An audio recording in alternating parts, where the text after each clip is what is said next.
Hey guys, welcome back to Margaret Guzman Codes. Today I'm going to show you guys how to use input elements to let your website take data from your user and then do things with that information. The input element is a very special type of element, and it could represent a button, a file input space, a date input space, a checkbox, a number input, a phone number input, an email input. Basically, it's a space for you to write stuff in. You guys have probably seen these before on websites. They just look like text boxes for the most part, but especially if you're on a phone, the keyboard may show up differently based on what you're supposed to type into that input element. And that depends on the type attribute. So there's a type attribute which tells HTML what type of data is supposed to be input into this element. And there's also a value attribute, which represents what is inputted into that element currently. Like if it's a text box, value will equal what is currently written inside that text box. You can access this in HTML, but you can also access it in JavaScript. For example, to reference the element itself, you would say document.getElementById, and then you would pass an ID into the getElementID method. So that is a method of the document object that returns an element object in JavaScript and puts it into the element or into a variable called first name box. And then we reference that element or that variable by its name, first name box, and then we call its attribute value and then put that value into the variable first name. So first name would represent the text as a string that is written into the text box. Here's what these input elements might look like on the web. The left is pictures of what they might look like on a browser like Google Chrome or Firefox or something on a computer. The right picture is what it might look like on an Android phone. As you can see, they look pretty different. This is something you'll have to keep in mind when you design websites is your elements may look very, very different, but depending on what device is displaying them. But the point is they all have some things in common. Here are some examples of what the HTML code might look like for some input elements. The tag name is called input. The ending tag is not necessary because there is nothing written between the starting and ending tag if there was one. So we just write the starting tag and HTML is able to recognize it from that. So the first thing you always write is input, that's the tag name. Then we write the attributes and their values. The type attribute says what type of data that input element is supposed to be collecting. Or what type of input element it is, and the value is what should be written inside of it or what it should represent. So in the case of the button, the value is what's written on the button. In the case of the text box, the value is what's written in the text box automatically, and you can erase this and write what you want to write, but enter first and last name will be written automatically at first. It doesn't make sense to just put a text box randomly inside of a website because people will just look at it and think, what am I supposed to write here? So inputs need labels. That is what the label element is for. You can just put a label element without a for attribute, but that is not generally a good idea because then the browser doesn't know which label goes to which input element. So labels have an attribute called for um, that is whose value is the ID of the input element it labels. So in the example below, I have an input that is type text, so it's a text box, and its ID is first name, which means that you're supposed to type a first name in there. But the person looking at the website can't see any of that, so all they see is a text box, and they don't know what they're supposed to type there. So I made a label element right above it that says first name. So they know that they're supposed to type their first name there. And I also added an attribute called for equals first name to link that label to the input that it goes to.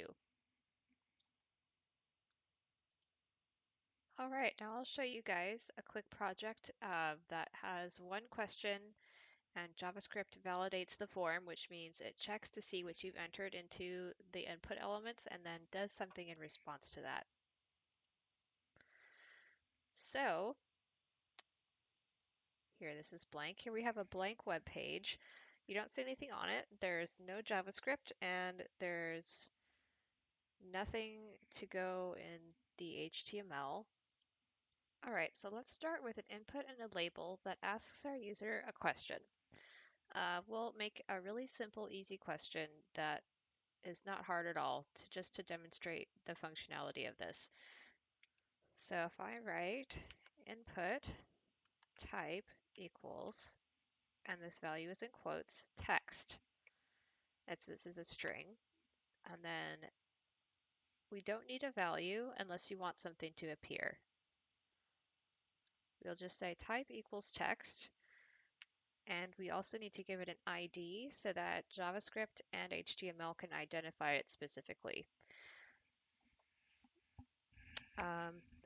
The question I'm going to ask the user is the sky blue?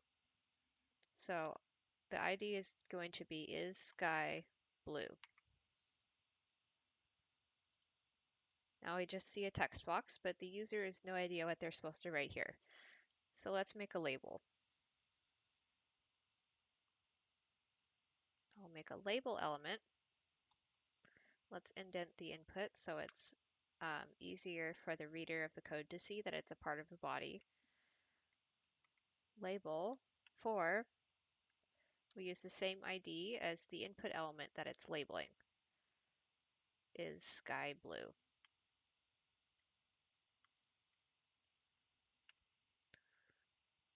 And it's a good practice to create your closing tag,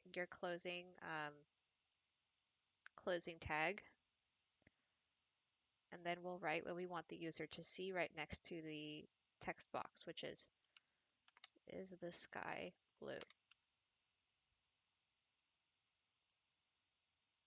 Is the sky blue? There's a text box. And now we need a button for them to press that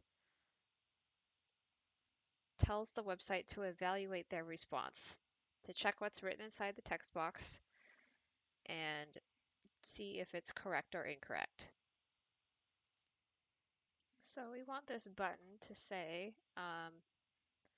check or evaluate, or something that lets the user know that what they wrote in the text box will be evaluated. There's two ways to do this. You could either make an input element that is of type button, or you could just make a button element. I'm going to make a button element because it's less coding. And then to allow JavaScript to run some code when we click the button, we'll add an onClick function. And I will call, since it's going to check our answer, I'm going to call it check ans.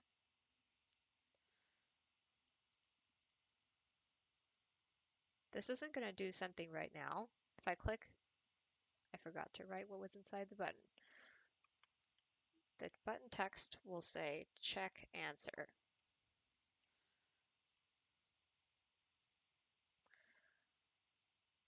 Maybe we'll make it even shorter. Let's have it say check.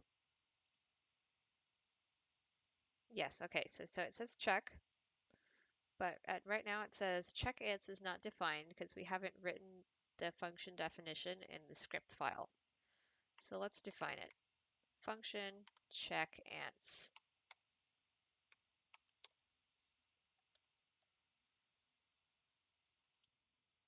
Now this function will ask itself a couple of questions. First, it will find the text box where the text box is, where the answer is written. Then it will look inside the text box to see what's written there and pull out what is written. Then it will check to see what is supposed to be written there. Then it will compare them to see if they are the same. So first step is to find the text box. We'll make a variable called text box that is the value that is returned by a method called document.get element by ID. Document get element by ID makes JavaScript go into the HTML document and look for an element with a certain ID attribute.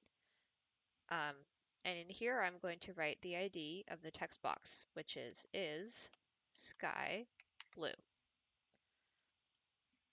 And if this works, JavaScript should be able to find the text box and will now call it text box for the rest of the program. Now I can get the value out of that text box. I'm going to call that answer. The person's answer is equal to the value inside the text box. So we'll say answer equals text box value.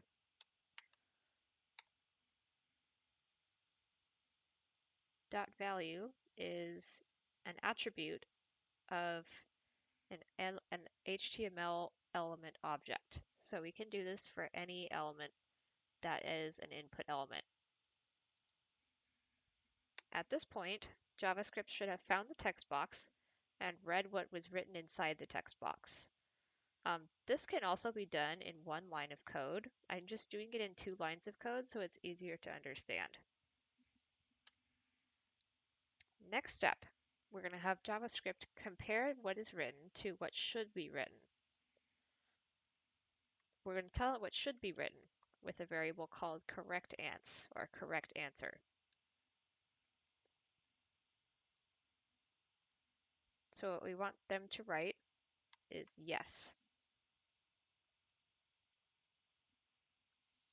Now, the only thing wrong with this is if they write capital Y yes, it will mark them wrong. So actually, let's make multiple correct answers. So correct answer 1 is yes with the lowercase y. Correct answer 2 is yes with an uppercase y, because it will see them separately. Now we can have JavaScript compare the answer with the correct answer by saying, using a conditional statement, we'll say if. And since conditional statement conditions have to be surrounded by parentheses, I put parentheses here. If answer, that's what we're referring to the value of a variable, is equal to, this is a comparative equal sign, which means the program is checking, not assigning a value. We're going to ask it if it's equal to 1 or the other. It doesn't have to equal both. In fact, that's logically impossible. But if it equals 1 or the other, we will allow it to execute the code inside this block. So if the answer equals correct answer 1, and the way you say or in JavaScript is 2 vertical lines. In Python, you would write the word or, but in JavaScript, you write 2 vertical lines. And then we'll write the same thing again, except for correct answer 2. If the answer is equal to correct answer 1 or it's equal to correct answer 2, then the user got it right. We want to do something. We'll send them an alert.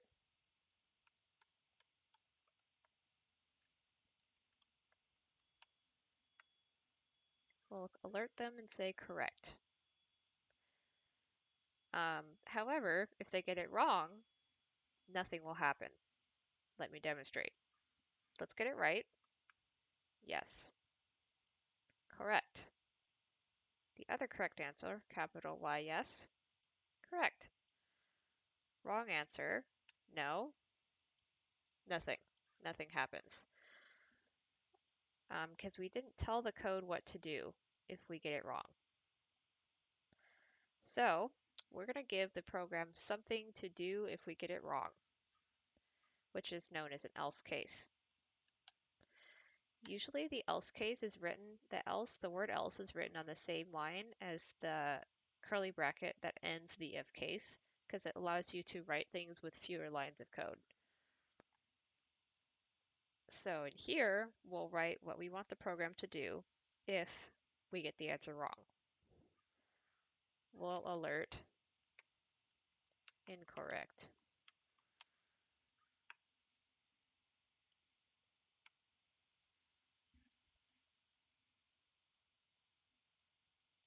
Now let's try it again. We'll say yes, check our answer. It says correct. We say literally anything else but yes. It says incorrect. Incorrect. Let's try our other yes. Correct.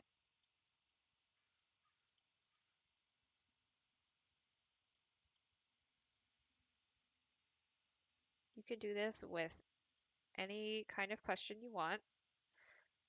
Try it out. You can even do it with multiple different questions. You'll just have to make your conditional statement longer, but it will work. Have fun.